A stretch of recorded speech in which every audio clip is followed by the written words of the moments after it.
কথা ধারাবাহিকের নতুন পর্বে দেখা যায় নার্সের ছদ্মবেশে দাদুকে মেরে কথাকে ফাঁসাতে গিয়ে বাবার কাছে হাতে নাতে ধরা খেল মান্ডবী।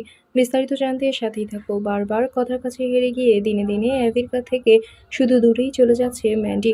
যতবারই কথাকে ফাঁসাতে যাচ্ছে ততবারই কথাগুলি কোনো না কোনোভাবে মুক্ত হচ্ছে আর উল্টো ভেসে যাচ্ছে ম্যান্ডি। এদিকে মেজো কাকির সাথে হাত মিলিয়ে কেউই হচ্ছে না ম্যান্ডির।